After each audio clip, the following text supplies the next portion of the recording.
Hindi po ibig sabihin hindi napuntahan is wala nang pakialam, okay?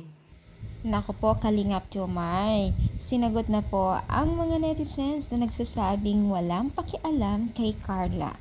So bago natin ipagpatuloy ang ating pag-support today's video, kung bago ka pa lang sa aking channel, please subscribe, like, and pakit na rin po natin guys ang notification bell upang ma-update po tayo tuwing ako pa nag-upload patungkol sa Team Kalingap.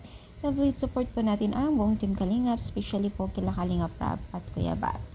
So alam niyo ba guys na itong si Jomar ay tila hindi na rin po niya kinayanan ang mga sabi-sabi o laging komento ng mga netizens, no?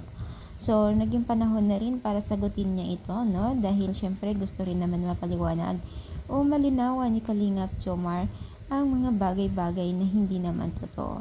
So, nga sabi ni Jomar, hindi naman lahat ng oras ay may time siya na pupunta doon, lalo't pa man po ang sitwasyon ng Team Kalingap ay pag-charity vlogger. Alam naman natin yan, ang Love Team ay option lamang po kung saan po ay parang hindi maboring po ang mga manunood. Kumbaga, binibigyan nila ng mga opsyon na hindi lamang malungkot na buhay ang kanilang maibabahagi, pagkos binibigyan din po sila ng kikilig-kilig moment sa mga beneficiaries o nanonood po sa kanila.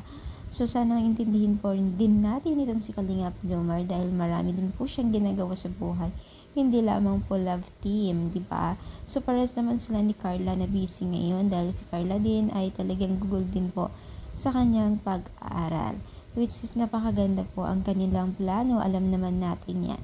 Kaya huwag natin masyadong dibdibin ang mga bagay-bagay kung hindi nakakapunta itong si Jomar kay Carla. No? So, ano masasabi ninyo? Kayo rin po ba isang ayon sa paliwanag ni Jomar? I-comment down, pa-like po ang ating video. Thank you so much. More power and God bless po.